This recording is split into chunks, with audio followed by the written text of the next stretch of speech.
नित्यं तव पादयुगम्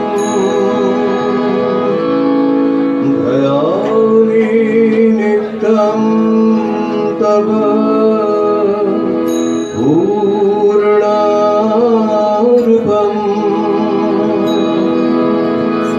ईशावतारं निरञ्जनम् कर्णधार स्वरूपकः नमस्तु रामकृष्णाय तस्मै श्री गुरवे नमः। यथाग्ने दाहिका शक्ति रामकृष्णे स्थिता हिया सर्वविद्या स्वरूपां त्वां शारदां प्रणमाम्यहम्। नमो श्री यतिराजाय विवेकानंद सूरये सच्चिद सुख स्वरूपाय स्वामी ने तापहारी। ओम नमः शिवाय, ओम नमः शिवाय, ओम नमः शिवाय। नमस्कार। आमादेर आलोचनार विषय गृहीत ठाकुर श्री रामकृष्ण। আমরা গতদিনে যেখানে গিয়ে আটকেছিলাম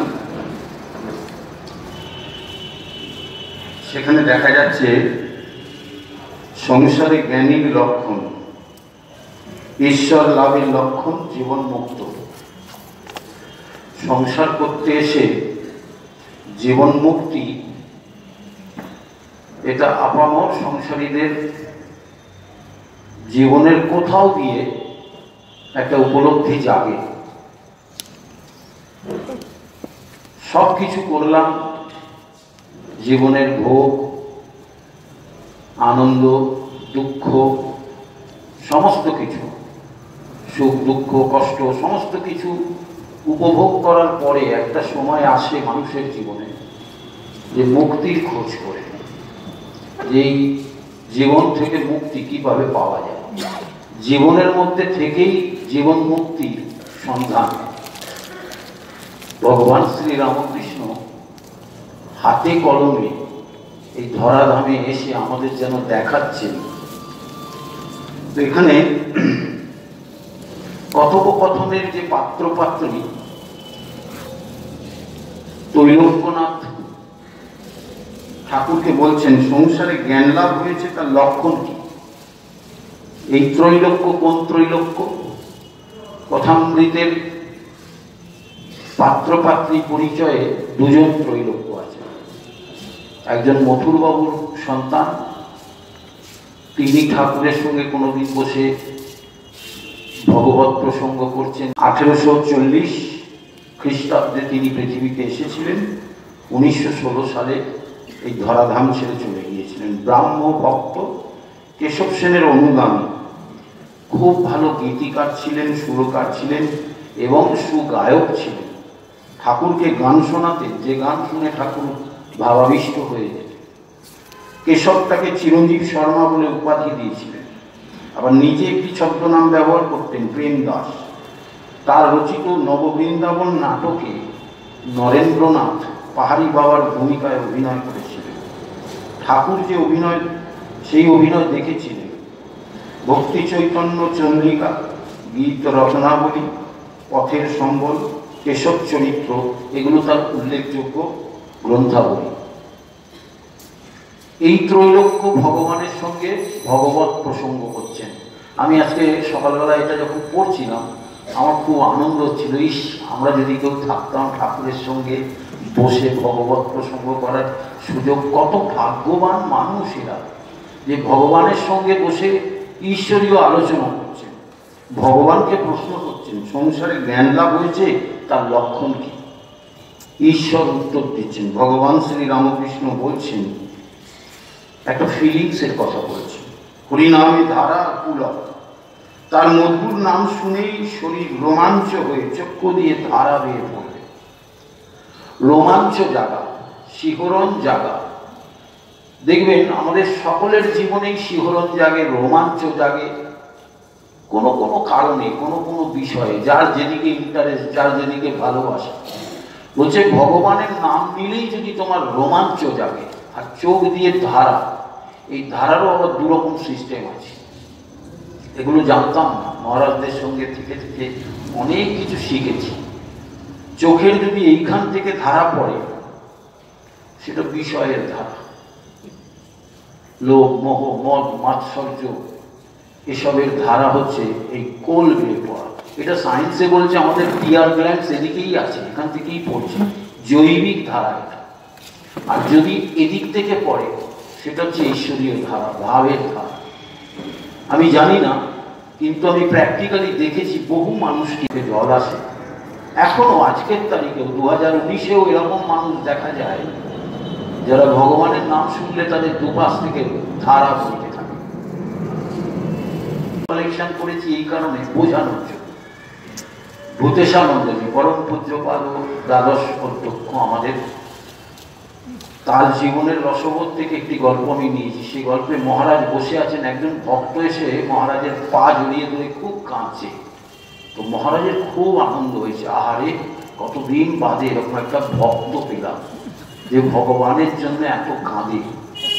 তো বলছে কি হয়েছে বাছা? সে তো কান্না আর থামেই না। বললেন মহারাজকে, বলছেন মহারাজ ভাড়াতে উঠছে না। আপনার মধ্যে দিয়ে উদাহরণ দিয়ে দিয়ে আমাদের বুঝতে হবে। নরেন্দ্রনাথ কেশবচন্দ্র ইংরেজিতে অদ্বৈত বেদান্ত নিয়ে আলোচনা করছে, তার মধ্যে একজন ঢুকে গেলেন অশিক্ষিত মানুষ, যিনি পড়াশোনা করেননি, লেটো মহারাজ। তিনি গিয়ে হাঁ করে তাদের দুজনের কথাবার্তা শুনছেন। ইংরেজি তো এক বর্ণ বোঝেন না, কিন্তু হাঁ করে তাকিয়ে আছেন। তখন এরকম হলে কি হয়, মানুষের একটু ইন্টারেস্ট জাগে। তো গিয়ে নরেনকে বলছে, এ লোরেন ভাই, আমাকে একটু তোমাদের ওই বিষয়টা বোঝাও না। তো নরেন খুব সিরিয়াস ছিল, কেশবের সঙ্গে আলোচনা করছিলেন। মানুষের মেজাজ তো সবসময় ঠিক থাকে না। তো বললেন, তুই বেড়া বন্ডমূর্খ, তোকে কি বোঝাবো? তো ওকে দুচ্ছাই করে দিয়েছে। তো চোখের কোণাটা ভিজে গেছে, চলে এসেছে ঠাকুরের কাছে। ঠাকুর সব দেখছেন। ঠাকুর বলছেন, দাঁড়াও আমার ভেলকি দেখাই। বলছে, তুই আবার যা। এই যেতে গিয়ে ঠাকুর তাকে কি একটা অদৃশ্য শক্তি দিয়ে দিলেন, বাক শক্তি। গিয়ে নরেন্দ্রনাথকে একদম স্ট্রেট চার্জ করলেন, ইয়ে লরেন ভাই, তুই কেমন পণ্ডিত রে, আমার মতন মূর্খকে বোঝাতে পারিস না? নরেন্দ্রনাথ কেঁপে উঠলেন। এই হচ্ছে ভগবানের কৃপা। তিনি যখন যাকে দেন সে কি থেকে কি হয়ে যায়, এই যে তফাৎ, এই যে রূপান্তর। আমি বলি না, ভগবান শ্রী রামকৃষ্ণকে আমি আমার মতো করে বলি, miraculous magician of the millennium. এই সহস্রাব্দের এক আশ্চর্য জাদুকর। পিসি সরকার আমায় বলেছিল, আমরা যে জাদুগুলো দেখাই 3 ঘন্টা শো হয়ে গেলে পরে যে কে সেই, কোনো বদল হয় না। বলছেন ভগবান শ্রী রামকৃষ্ণ যে ম্যাজিকটা দেখান ওটা পার্মানেন্ট। অর্থাৎ একটি বোকা মানুষকে তিনি বুদ্ধিমানে পরিণত করে দিচ্ছেন, একটি পাপী মানুষকে তিনি পুণ্যবানে তৈরি করে দিচ্ছেন। এই যে চেঞ্জ করে দেওয়া, মানুষের মধ্যেকার পূর্ণতাকে লাভ করিয়ে দিচ্ছে। আমরা যে পূর্ণতার জন্যই সবাই দৌড়ে বেড়াচ্ছি, প্রত্যেকের মধ্যে সেই পূর্ণতা আছে। সেই পূর্ণতা আমরা পেতে চাই, কিন্তু পাচ্ছি না। ভগবানের কৃপা কটাক্ষে সেই পূর্ণতা আমরা পাই। তিনি বাজিয়ে বাছাই করেন। এই সিলেকশন প্রসেসটা মারাত্মক ব্যাপার। ভগবানের কাছ থেকে যদি আমরা একটু শিখতে পারতাম, আজকের তারিখে যদি ঠাকুর থাকতেন, ঠাকুরকে আমরা ধরতাম ঘিরে, যে ঠাকুর বলো তুমি তোমার ওই প্রসেসটা কি, যে তুমি মানুষকে কিভাবে বাছাই করো। আমি আগেও বলেছিলাম, বাগবাজারে কলে জল খেতে গিয়ে আমার সেই লেখাটা, ঠাকুরের বাণীটা চোখের সামনে ভেসে উঠেছিল। আমি দেখে আশ্চর্য হয়ে গেছি, কি অসাধারণ বাণী। মানুষকে পরখ করার এত ভালো কথামৃতের বাণী বোধহয় পৃথিবীতে কেউ দেখে। কি সেই কথা? সেই লোকটি নয়তো বাজে, কথায় যেমন তেমনি কাজে। দেখবেন আজকের সংসারে কথা আর কাজকে ব্যালেন্স করা সবচেয়ে কঠিন কাজ। অর্থাৎ আপনি যা বলবেন তাই আপনাকে করতে হবে। আপনি যদি এই ব্যারোমিটারে সারা পৃথিবীর সবাইকে মাপেন, দেখবেন একটাও লোক খুঁজে পাচ্ছেন না যার কথা আর কাজ এক আছে। পারি না আমরা? সংসারী মানুষ, কথা দিলে কথা রাখতে হয়। ভগবান শ্রী রামকৃষ্ণ কাউকে কথা দিয়েছেন তার বাড়ি যাবেন, সারাদিনের ডামাডোলে যাওয়া হয়ে ওঠেনি, রাত্রির 12টার সময় গিয়ে তার দরজায় গিয়ে পা দিয়ে চলে গেলেন। এর হচ্ছে কথা রাখা, সত্য রক্ষা। সত্য হচ্ছে কলির তপস্যা। বলছে সংসারী মানুষ যদি একবার সত্যকে ধরে থাকে, আমরা তো সত্যকে ধরতে চাই না।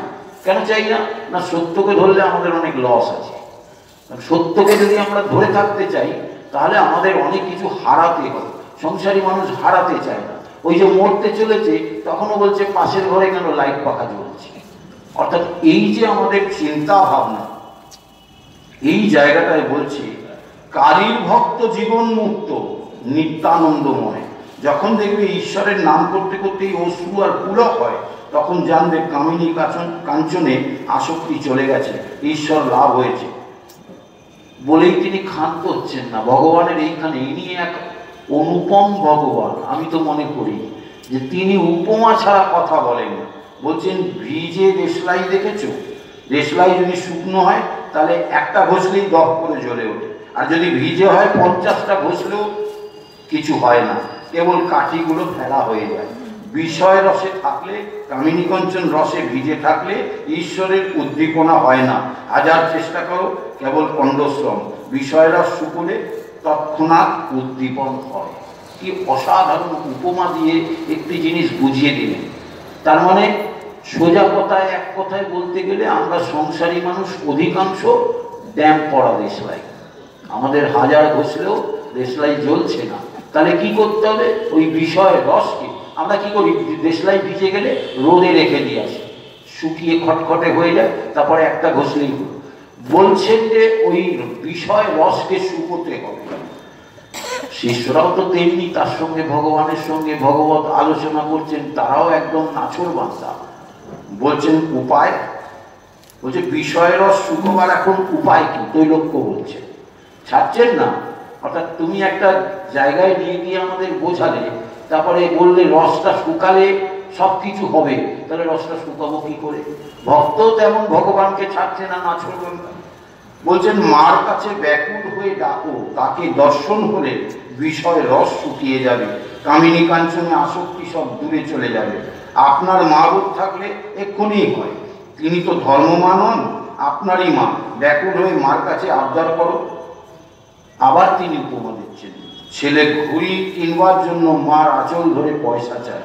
মা হয়তো আর মেয়েদের সঙ্গে গল্প করছে, প্রথমে মা দিতে চায় না, বলে না তিনি বারণ করে গেছেন, তিনি এলে বলে দেব, এক্ষুনি ঘুড়ি নিয়ে একটা কাণ্ড করবে। ছেলে যখন কাঁদতে শুরু করে, কোনো মতে ছাড়ে না, তখন মা অন্য মেয়েদের বলে, রোজ এই ছেলেটাকে একবার শান্ত করে আসে। এই বলে চাবিটা নিয়ে করাত করাত করে বাক্স খুলে একটা পয়সা ফেলে দেয়। তোমরাও মার কাছে আবদার করো না, তিনি অবশ্য দেখা দিবেন। একটি জীবনের ছোটখাটো ঘটনা, বাচ্চারা মায়েদের কাছে যেমন আবদার করে, সেই রকম একটি ঘটনাকে তিনি তুলে এনে ভগবানকে ডাকবার একটা প্রসেস বলছেন, যে আকুল হয়ে ডাকতে হয়, ব্যাকুল হয়ে ডাকতে হয়।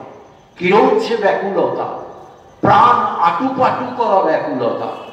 সে গল্প আমি বলেছি, কারণ কথামৃতের গল্প আপনাদের সকলের জানা। আমরা শুধু এই জায়গাগুলো মনে করব। এক ভক্ত এসে ঠাকুরকে বলছেন যে ঠাকুর ঈশ্বরকে কিভাবে ডাকতে হয়। এখানেও দেখুন রসিক ঠাকুর কত মজার মানুষ। বলছে ঠিক আছে, বেশ কয়েকদিন ধরে জ্বালিয়েছে ঠাকুরকে যে কিভাবে ভগবানকে ডাকতে হয়, কিভাবে ভগবানকে ডাকতে হয়। ঠাকুর হয়তো অন্য একটা বিষয় নিয়ে কথা বলছে, কানের গোড়ায় ঘ্যান ঘ্যান ঘ্যান ঘ্যান। ঠাকুর বলছে আজ তোকে দেখাবো, চল তুই ভগবানকে কিভাবে ডাকতে হয়। নিয়ে গেল চাঁদনির ঘাটে, গঙ্গায় নামালে, বলে দেখ মায়ের নাম নিয়ে একটা ডুব দে। যেই ডুব দিয়েছে ভগবান শ্রী রামকৃষ্ণ তার ঘাড়ের উপর বসে পড়েছে, দিয়ে তার ঘেঁটি ধরে জলের মধ্যে চেপে ধরেছে। সে তো উঠতে যায়, ভগবান তাকে চেপে ধরে। বেশ কিছুক্ষণ পরে ভগবানের মনে তো দয়ালু, দীন দয়াল তিনি, তার দয়া হলো যে তো মরেই যাবে রে বাবা। তিনি ছেড়ে দিতেই হুশ করে জলের উপর উঠে হা করে একটা শ্বাস নিল। বলে কেমন লাগলো?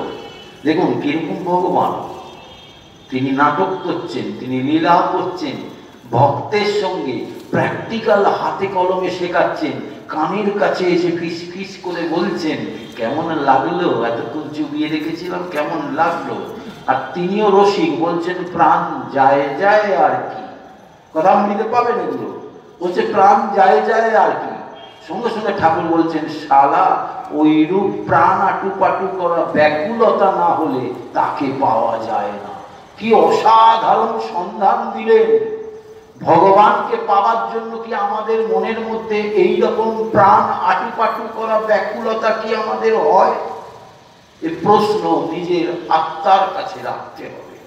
তাহলে দেখবেন ওই মা এসে চাবি খুলে টাকাটা দিয়ে যাবে, অর্থাৎ আপনাকে টিকিটটা দিয়ে যাবেন। তোমরাও মার কাছে আরো আবদার করো, তিনি অবশ্য দেখা দেবেন। শিখদের ওই কথা বলেছিলাম, তারা দক্ষিণেশ্বর কালীবাড়িতে এসেছিল। কতগুলো শিখ ওই পাশের বারুদ কারখানায় ওখানে কাজ টাজ করতো, তারা ঠাকুরের কাছে আসতো। মা কালীর মন্দিরের সম্মুখে বসে কথা হয়েছিল। তারা বলেছিল ঈশ্বর দয়াময়। আমি জিজ্ঞেস করলাম কিসে দয়াময়? ঠাকুর তো আবার উল্টো ক্রসও করে। এ ভগবান খুব বিপজ্জনক ভগবান। একরকম ভাব নিয়ে আপনি যদি ভগবানের সামনে গিয়ে বলেন, তখন আপনাকে আবার উল্টো ক্রস করবে। বলছে ঈশ্বর দয়াময়, পাঞ্জাবিরা বলেছিল। ঠাকুর বলছে কিসে দয়াময়? বলছেন, তারা বললেন কেন মহারাজ? তিনি সর্বদা আমাদের দেখছেন, আমাদের ধর্ম অর্থ সব দিচ্ছেন, আহার যোগাচ্ছেন। আমি বললুম, ঠাকুর এবার কিরম দেখুন ক্রস দিচ্ছে। যদি কারো ছেলেপুলে হয়, তাদের খাওয়ার ভার বাপে নেবে নাকি বামুন পাড়ার লোকে এসে নেবে? এ কেমন ভগবান! কি মজার প্রশ্ন করে দিলেন। অর্থাৎ তুমি যদি ভগবানের নাম নিয়ে বসে থাকো, কর্মহীন হয়ে থাকো, যে সবই ভগবান দিতাছে। আমি একটা লোককে দেখেছিলাম, তার 13টি সন্তান। তাকে জিজ্ঞেস করা হলে বলেছিল ভগবান দিতাছে। এরকম করলে তখন ভগবান শ্রীরামকৃষ্ণ বলবেন, তাহলে কি বামুন পাড়ার লোক এসে খাওয়াবে? কত প্র্যাকটিক্যাল ভগবান বলুন। তিনি বলছেন যে মহাশয়, তবে কি তিনি দয়াময় নন? বলছেন, তা কেন গো? একটা বললুম, তিনি যে বড় আপনার লোক, তার উপর জোর চলে। কেমন জোর? আপনার লোককে এমন কথা পর্যন্ত বলা যায়, দেবিনারে সারা। ঠাকুর কি করেছিলেন? যখন রামপ্রসাদকে দেখা দিলি, কমলাকান্তকে দেখা দিলি, আর আমায় দেখা দিবি না বলে তিনি অসিটা ধরে গলায় ধরেছিলেন। তো দেবিনারে সারা অনেকটা সেই রকম ভাব। আবার ওই ভগবানের ভক্তরাও কিন্তু সেরকম ছিল। আপনারা নিশ্চয়ই জানেন মনমোহনের কথা, আবার কালীপদ ঘোষের কথা। মাঝগঙ্গায় নিয়ে গিয়ে ভগবানকে ব্ল্যাকমেল করা হচ্ছে যে তুমি এক্ষুনি উদ্ধার করো, না হলে কিন্তু তুমি শুদ্ধ, আমি শুদ্ধ, নৌকা শুদ্ধ, সব ডুবিয়ে দেবো। ভগবান দেখলেন কি বিপদ। তো তিনি তো চান এইভাবে তাকে যেন ভালোবাসে। এই ভালোবাসার জোরটা আপনার মানুষের মতো করে বলতে হবে। দিবিনারি মহিমা বলছেন, তার উপর মন গেলে কি সংসার থাকে। এই মহিমা বলতে আমরা দেখতে পাই মহিমাচরণ চক্রবর্তী। তিনি কাশীপুর নিবাসী, বৈদান্তিক একজন পণ্ডিত মানুষ। বাড়িতে বিশাল লাইব্রেরি ছিল, অন্নপূর্ণা মন্দির ছিল। নরেন্দ্রনাথ ও গিরিশচন্দ্রের সঙ্গে তিনি তর্ক করতেন। ঠাকুর তাকে নারদ পঞ্চরাত্রের শ্লোক, ভক্তিমার্গের কথা প্রসঙ্গে বহুবার আবৃত্তি করিয়েছেন। তিনি একটি অবৈতনিক স্কুলও খুলেছিলেন। এই মহিমাও ঠাকুরের সঙ্গে ভগবত প্রসঙ্গ করছেন। কি সব পণ্ডিত পণ্ডিত মানুষ ভগবানের কাছে এসেছেন।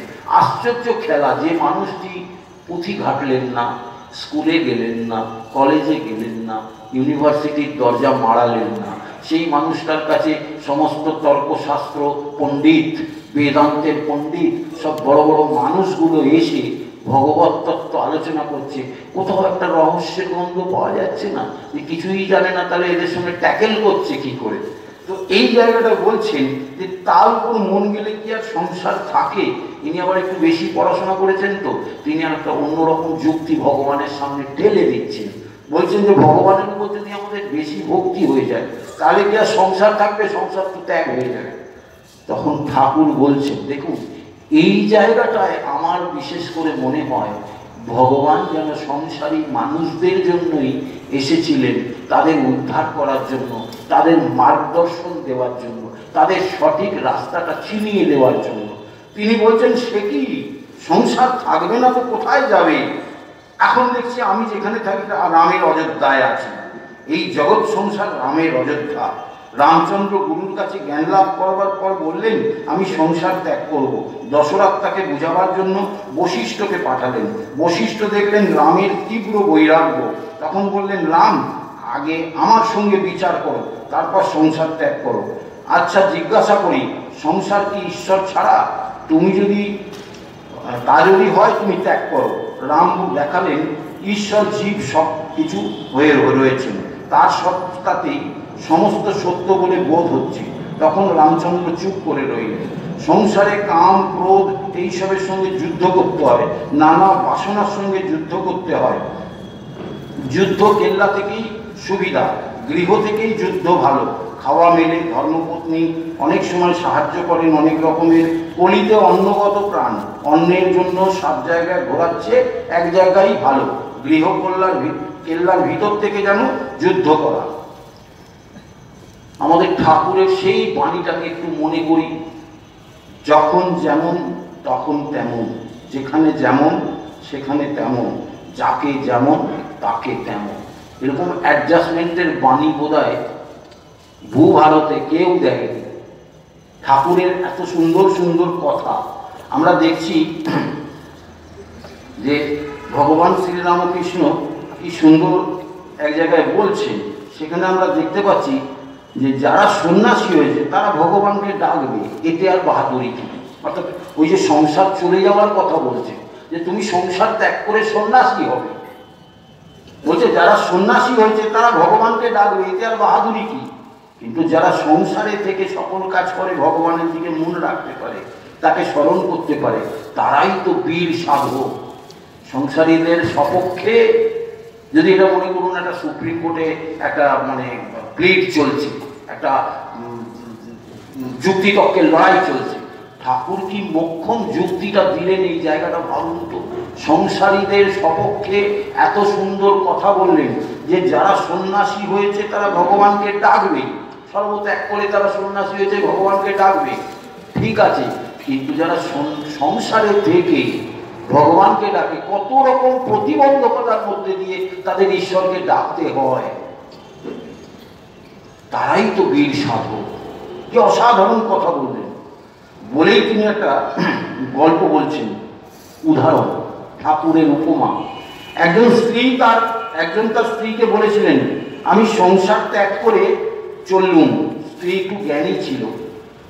সে তখন বললে যদি তোমার পেটের ভাতের জন্য 10 ঘর ঘুরে বেড়াতে না হয় তবে যাও, আর যদি তা করতে হয় তবে ওই এক ঘরই ভালো। কি ভয়ঙ্কর কথা। তুমি সাধু হয়েছ, রিক্সাংদেহি করে করে 10 ঘর ঘুরে বেড়াবে, আসল উদ্দেশ্য তোমার ঈশ্বরকে ডাকা। তো তোমার ভিক্ষা করতে করতেই তো দিন চলে যাবে। তোমার যদি 10 ঘরে ঘুরতে না হয় তাহলে ঠিক আছে, তুমি যাও। আর যদি ঘুরতে হয় তাহলে তোমার এই এক ঘরই ঠিক আছে। তাহলে সংসার করলে কি হচ্ছে, তুমি টাইমে খাবার পাচ্ছ, এমনকি চাটাও পাচ্ছ, শীতকালে গরম চাটাও পাচ্ছ, আমেজ করে ভগবানকে ডাকতে পারছ। সংসারীদের জন্য কত ভালো একটা ফিল্ড খুলে রেখে দিয়েছে ভগবান শ্রীরামকৃষ্ণ। বলছেন সুবিধা, যদি যুদ্ধ করতে হয় তবে কেল্লায় থেকে যুদ্ধ করা ভালো, গুলি গোলা রসদ সব সহজে পাওয়া যায়। ধর্ম সাধনে সংসারে সেইরূপ অনেক সুবিধা, আর এর জন্য ভাবতে হয় না। সহবাস সদারার সঙ্গে তাতে দোষ নাই, শরীরের যখন যেটি দরকার কাছেই পাবে, লোক হলে সেবা করবার লোক পাবে। এই যে দেখবেন সংসারে থেকে সব রকম আনন্দ আছে, দুঃখ আছে, কষ্ট আছে, বলছে তার মধ্যে থেকে ভগবানকে পাওয়া। আমরা যখন খুব আনন্দে থাকি দেখবেন ভগবানকে ভুলে যাই, কেন বলুন তো? বেশ ভালো ঠান্ডা এসির মধ্যে থাকতে বেশ লেপের তলায় সুন্দর করে ঘুমিয়ে পড়লাম, আর ভগবানকে মনে পড়লো। কিন্তু যখন খুব খারাপ অবস্থা হয়, একটা বড় মামলা ঢুকে গেল, একটা পুলিশ কেস ঢুকে গেল, একটা ঝামেলা ঢুকে গেল, একটা অশান্তি ঢুকে গেল, তখনই ঠাকুরকে মনে হয় ঠাকুর বাঁচাও। উল্টোটা কেন হয় না? যখন ভালো আছি, লটারির ফার্স্ট প্রাইজটা যখন পেলাম, 65 লাখ টাকা যখন ব্যাংকে ঢুকলো, তখন ভগবানকে কেন মনে পড়লো না? স্বামী গুণাত্মানন্দজি একটা মজার কথা বলেছিলেন, এটাও বোধহয় বলেছিলাম আপনাদের। 2000 স্কোয়ার ফিটের ফ্ল্যাটটা কেনার পর সবচেয়ে বড় ঘরটা আমরা বেডরুম বানাই। বেডরুম মানে কি না, কাম কাঞ্চনের কারখানা। বলছে ভগবানের জন্য একটা বড় ঘর রাখতে পারো না কেন? ভগবানকে আমরা তখন কোথায় স্থান দিই? কোথাও আর জায়গা হচ্ছে না। রান্নাঘর হয়ে গেছে, কিচেন হয়ে গেছে, ড্রয়িং হয়ে গেছে, বেডরুম হয়ে গেছে, সমস্ত কিছু হয়ে গেছে। ভগবানকে কোথায় রাখবো? শীততলায় কোনায় গজাল মেরে সেট করে দেওয়া হলো। ঠাকুর যাওয়ার সময় তোমাকে একটু প্রণাম করে যাবো। কেন? যার দয়ায়, যার কৃপা কটাক্ষে তোমার এত সুন্দর চাকরি, এত সুন্দর ব্যবসা, এত সুন্দর জীবন, তুমি তাকেই ভুলে যাচ্ছ। এ কেমন মহামায়ার ফাঁক! ভগবান শ্রীরামকৃষ্ণ বলছেন যে দেখো, সংসারে জীবন মুক্ত হতে গেলে সংসারে থাকো ঝড়ের এঁটোপাত হয়ে। ঝড়ের এঁটোপাতকে কিরকম? কখনো তিনি ঘরের ভিতরে নিয়ে যান, কখনো আস্থা করে। হাওয়া যেদিকে যায় সেদিকে পাতা যায়, কখনো ভালো জায়গায়, কখনো মন্দ জায়গায়। তোমাকে এখন সংসারে ফেলেছেন, ভালো, এখন সেই স্থানেই থাকো। আবার যখন সেখান থেকে তুলে তার চেয়ে ভালো জায়গায় লয়ে ফেলবেন, তখন যা হয় হবে। অর্থাৎ তুমি তাকে কি তোমার জীবনটা উৎসর্গ করে দিতে পারছো? অর্থাৎ আমরা ভগবানকে উৎসর্গ করে দিই না। বড় অফিসার হয়েছি, বড় সাংবাদিক হয়েছি, বড় ডাক্তার হয়েছি, বড় ইঞ্জিনিয়ার হয়েছি, সব আমি হয়েছি না, তার কৃপা কটাক্ষে হয়েছি। আর সেই জন্যই যদি জীবনটা তাকে দেওয়া যায়, তাহলে তিনি সবকিছু সময় মতো করে দেন। অর্থাৎ দেখবেন অফিসে একজন বাবু থাকে, আপনি চাকরি করছেন। কিছুদিন আগে আমাকে একটা ফর্ম ফিল আপ করতে হলো, আর তো বেশি দিন নেই, আমাকে অবসরের দিন ঘনিয়ে আসছে। একটা ফর্ম ধরিয়ে দেওয়া হলো, সেই ফর্মটা ফিল আপ করতে হবে। সেই বাবু দেখে বললেন, এই যে তোমার টাইম হয়ে গেছে, তুমি এবার এই জায়গায় এইগুলো ভরো, এখানে সই করো। অর্থাৎ আমাকে ছাড়ার সময় আমার যা যা প্রাপ্য, ভগবানও যেন সেই বড় বাবু, তোমার জীবনের সব কিছু তিনি সময় মতো তিনি সব সেট করে দেন।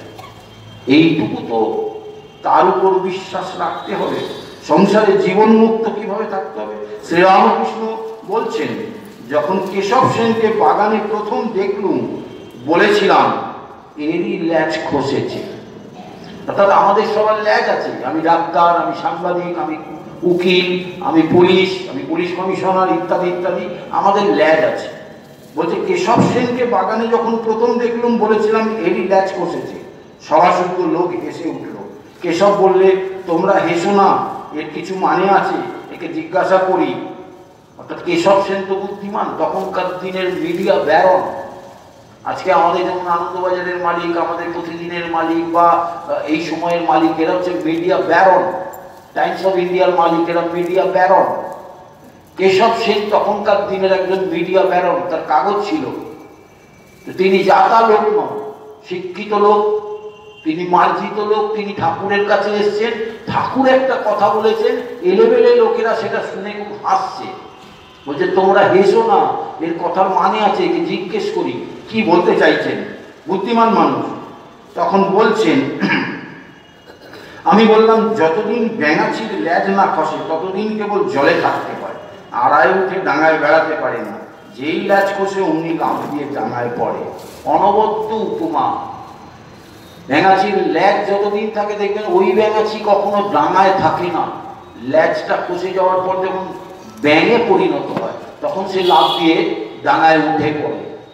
ভগবান শ্রীরামকৃষ্ণ তো সব কিছুকে খেয়াল রাখতেন, শুধু নারকলকে খেয়াল রাখেননি। জীবনের প্রত্যেকটা জিনিসকে তিনি খুঁটিয়ে খুঁটিয়ে নজর করতেন, পর্যবেক্ষণ করতেন। সমস্ত কিছুকে তিনি উপমায় ব্যবহার করেছেন। একসময় বলা হতো উপমা কালী দাসস্য, এখন বলা হয় উপমা রামকৃষ্ণস্য। তো তেমনি মানুষের যতদিন অবিদ্যার ল্যাজ না খসে ততদিন সংসার জলে পড়ে থাকে। অবিদ্যার ল্যাজ খসলে, জ্ঞান হলে তবে মুক্ত হয়ে বেড়াতে পারে, আবার ইচ্ছা হলে সংসারেও থাকতে পারে। অর্থাৎ তুমি ল্যাজ খসলে মুক্ত হয়েও বেড়াতে পারো, আবার ইচ্ছা হলে তুমি সংসারও করতে পারো। আমাদের তো এরকমই একটা অপশন পছন্দ নাকি, যে আমরা সংসারেও থাকবো, ডুডুও খাবো, তামাকও খাবো, দুদিকেই আছি। দেখবেন আমরা দুদিকেই আছি। তো ভগবান অ্যালাউ করছেন, বলছেন হ্যাঁ ঠিক আছে, দুদিকেই থাকো। কিভাবে? নির্লিপ্ত সংসারী হও। নির্লিপ্ত হবার উপায়, যখনই একটা করে ভগবান উপায় দিচ্ছেন, একটা করে কারণ বলছেন, এইভাবে করো, ওইভাবে করো, ভক্তরাও জিজ্ঞেস করছে উপায়। ভগবান সঙ্গে সঙ্গে রেডি। তার রেডি রেকনার, তিনি একদম মুখে মুখে উত্তর দিচ্ছেন। বলছেন, যে সংসারী ঈশ্বরের পাদ পদ্মে ভক্তি রেখে সংসার করে সে ধন্য, সে বীর পুরুষ। সে যেমন কারোর মাথায় দুমন বোঝা আছে আর বর যাচ্ছে, মাথায় বোঝা তবু সে বর দেখছে। সাধারণত কি হয়, মাথায় যদি, আমি যে বাড়িটায় থাকি সেই বাড়ির নিচে একটা গোডাউন আছে, উড়েরা সব বস্তা নিয়ে যায়, শস্যের বস্তা, অমুক তমুক, 100 কিলো ওজন, 200 কিলো ওজন সে বস্তাগুলো। তা আমি দেখি ওরা মাথার মধ্যে নিয়ে কিভাবে নিয়ে যায়, ঘাড় কত শক্ত ওদের। তো বলছে, কারুর মাথায়, ঠাকুর এরকম একটা দৃশ্য নিশ্চয়ই দেখেছে, যে তাদের স্টেডিনেসটা দেখেছে, দেখে বলছে যে কারুর মাথায় একটা দুমন বোঝা আছে আর বর যাচ্ছে, মানে দেখবেন বরযাত্রী যায়, আগেকার দিনের বরযাত্রী কিরম যেত, বাজনা বাজাতে বাজাতে, পাইক বটগন্দাজ নিয়ে, লাইট ফাইট নিয়ে, গ্যাস লাইট লাগানো থাকতো, একটা শোভাযাত্রার মতো যেতে হতো। কোনো কোনো রাজপুরুষের বিয়ে টিয়ে হলে রথ বা ঘোড়ায় চড়ে বর যেত, তো সেগুলো দর্শনীয় ব্যাপার ছিল, দেখতে হতো। তো মাথায় দুমন বোঝা আছে ওটা ব্যাপার না, আমার বরটা দেখতে হবে। তো এই যে ব্যাপারটা বলছেন, যে খুব শক্তি না থাকলে এটা হয় না, ঠাকুর এই জায়গাটাকে ধরেছেন। যেমন পাকাল মাছ পাকে থাকে, কিন্তু গায়ে দেখো এতটুকু পাক নেই। পানকৌটি জলে সর্বদা ডুব মারে, কিন্তু পাখা একবার ঝাড়া দিলেই গায়ে আর জল থাকে না। কেন এগুলো উপমা দিচ্ছেন? বলছেন, সংসারে ঢোকো, আবার বেরোলে পাখাটা ঝেড়ে ফেলে দাও। সংসারের মধ্যে তুমি আরো ভালো করে বোঝালে। ঠাকুর তো সবসময় নিরন্তর যেন রিসার্চ করছেন, যে আমার ভক্তদের আমি কত সহজ করে বোঝাতে পারি। বলছেন, দেখো সংসার সমুদ্র, আর তুমি হচ্ছে নৌকা, নৌকার ভেতরে যেন জল না ঢুকে। ভেতরে জল ঢুকলে কি হবে? নৌকাটা ডুবে যাবে। তোমার সংসারে তুমি আছো, তোমার ভেতরে যেন সংসারের জল না ঢোকে। যদি ঢোকে তাহলে কি হবে? তুমি ডুবে যাবে সংসারে, হারিয়ে যাবে সংসারে, সংসারের মায়ার খেলায় তুমি আবদ্ধ হয়ে যাবে, আর তুমি ঈশ্বরের পথ খুঁজে পাবে না। কিন্তু সংসারে নির্লিপ্তভাবে থাকতে গেলে কিছু সাধন করা যায়। দিন কতক নির্জনে থাকা দরকার, তা 1 বছর হোক, 6 মাস হোক, 3 মাস হোক, 1 মাস হোক। সেই নির্জনে ঈশ্বর চিন্তা করতে হয়, ভগবানকে চিন্তা করতে হয়।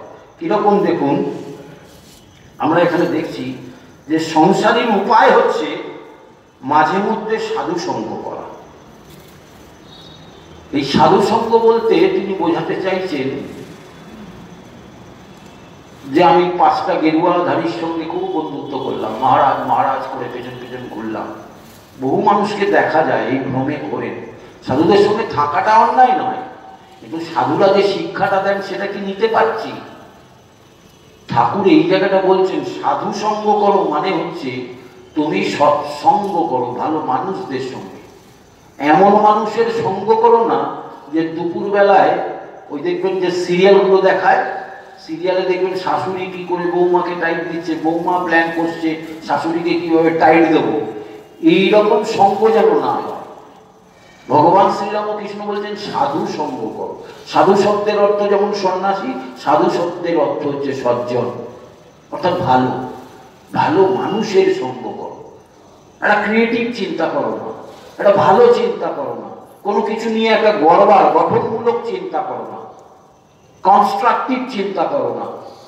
এরকম সঙ্গ করতে বলছেন ভগবান শ্রীরামকৃষ্ণ। আজকের তারিখে থাকলে তিনি এইভাবেই বোঝাতেন আমাদের। মাঝে মাঝে নির্জন বাস করে ঈশ্বরকে চিন্তা করা, এই চিন্তা করাটা হচ্ছে টিউনিং, অর্থাৎ ভগবানকে চিন্তা করতে হয় বসে বসে। দেখুন, একটু যদি নির্জনে না বসা যায়, ঠাকুর খুব সুন্দর বলেছেন, মনে মনে কোণে, মনের মধ্যে বনে চলে যাও বা কোণে চলে যাও। বন যদি না থাকে ঘরের কোণায় চলে যাও, এমন জায়গায় যাও নিস্তব্ধ জায়গা, কেউ তোমায় ডিস্টার্ব করবে না। দেখবেন বড় বড় হোটেলে যখন কোনো বড় বড় অফিসাররা থাকে, তাদের যখন খুব একান্তে থাকতে হয়, কোনো বিষয় নিয়ে হয়তো তারা চিন্তা ভাবনা করছে, মিটিং চলছে, দরজার বাইরে লেখা থাকে ডু নট ডিস্টার্ব।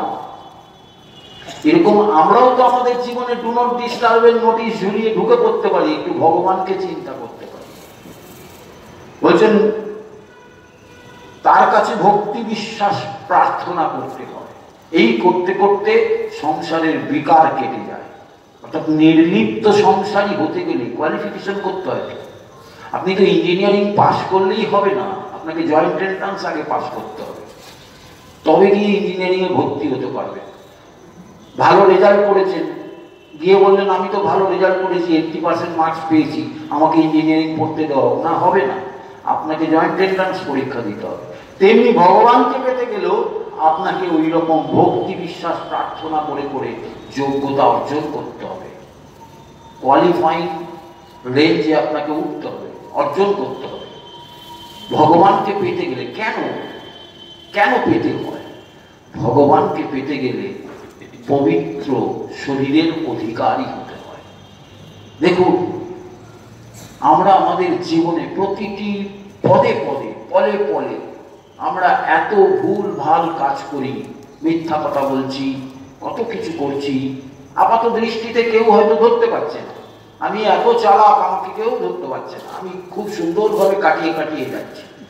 কিন্তু একজন তো উপরে সব দেখতে পাচ্ছেন, তার হাত থেকে পালাবো কোথায়? সুতরাং বলছে নিজের কাছে পবিত্র হও। ঈশ্বরের কাছে পবিত্র হওয়ার আগে নিজের কাছে পবিত্র হয়ে যেতে হবে। অর্থাৎ আমি যদি মনে প্রাণে নিজেকে 100% সত্যের উপর মুখোমুখি দাঁড় করিয়ে দিতে পারি, ওই জন্য ঠাকুর বলেছেন কলির তপস্যা হলো সত্য, সত্য হচ্ছে কলির তপস্যা।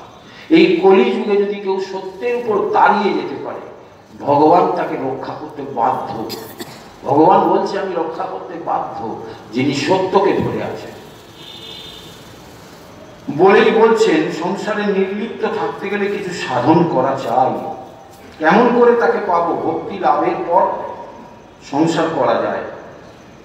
ভক্তিটা যদি তুমি লাভ করতে পারো, পরম ভক্তি, শুদ্ধা ভক্তি।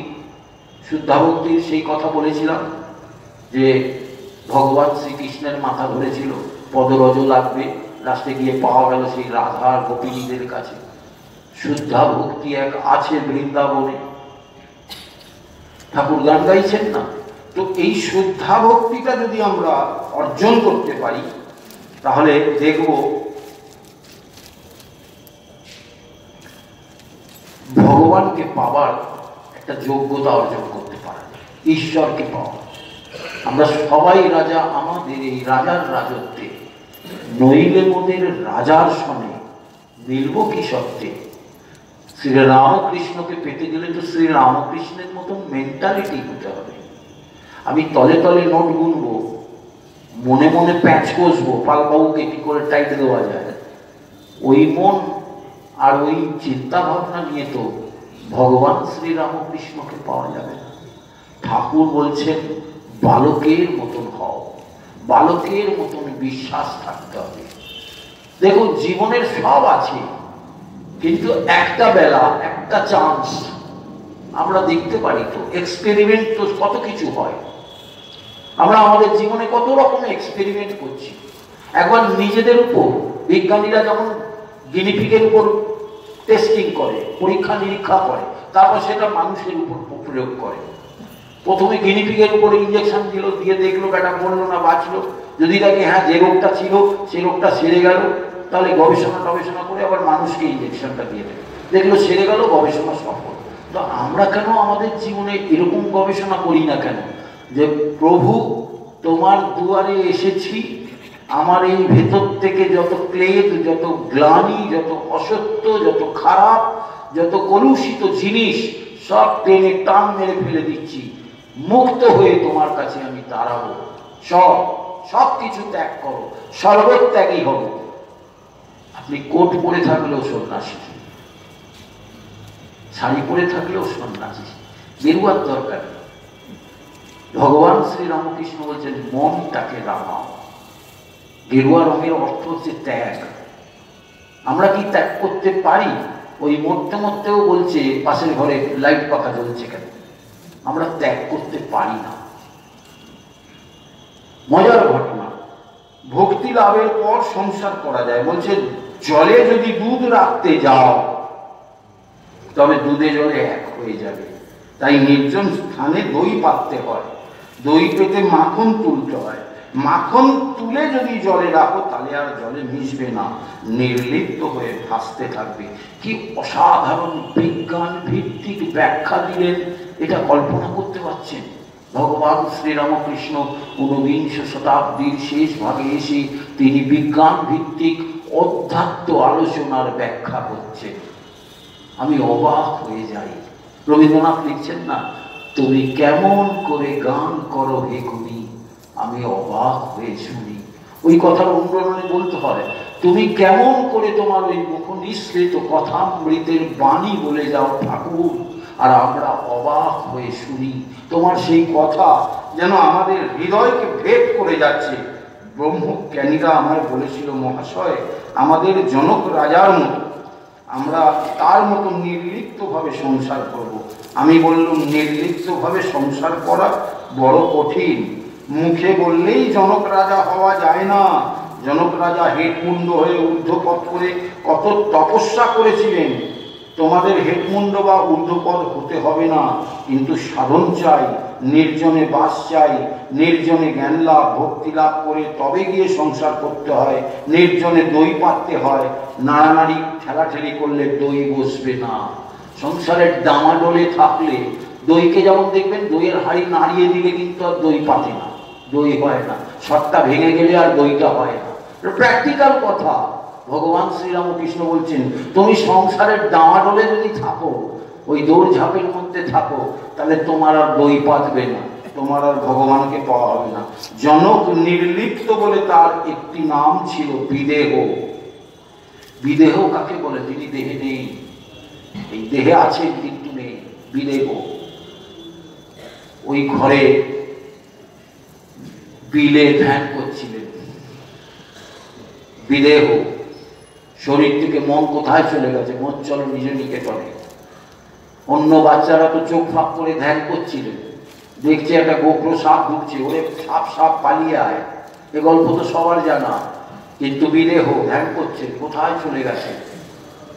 নরেন্দ্রনাথ বীরেশ্বর বিলে বলছেন, এইভাবে নির্লিপ্ত না হলে তো ভগবানকে পাওয়া যায় না। সংসার আশ্রম। জনক ভারী বীর পুরুষ, দুখানা তরোয়াল ঘোরাতেন, একটা জ্ঞান একটা কর্ম। এই যে দু হাতে দুটো তরোয়াল ঘোরানো মানে হচ্ছে সব্যসাচী।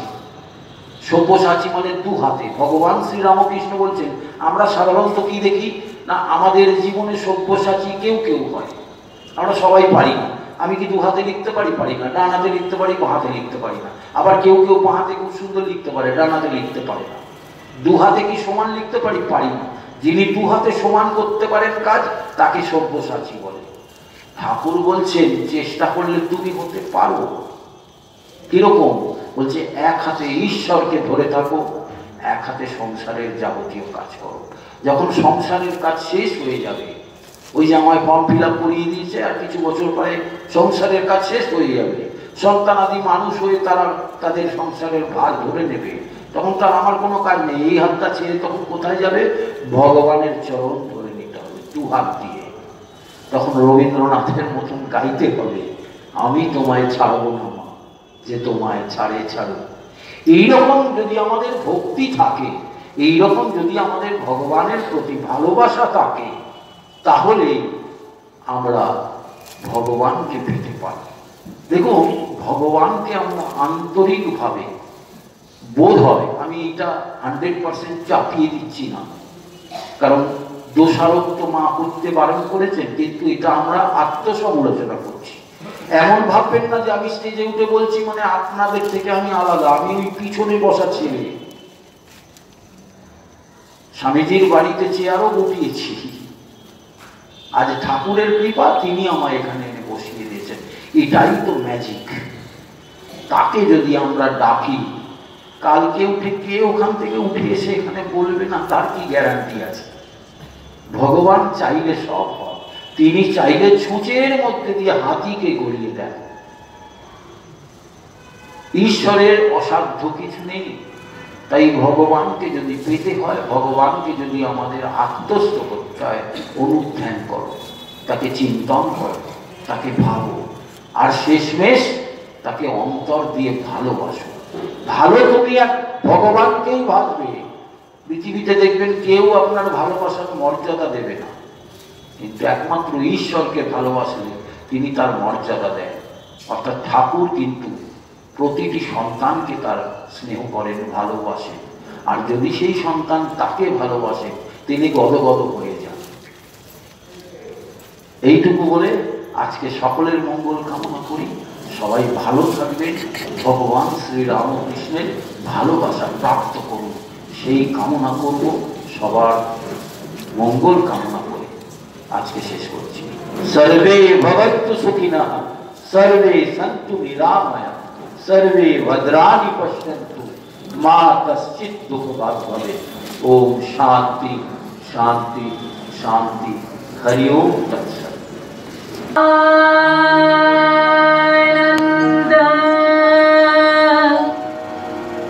कन्या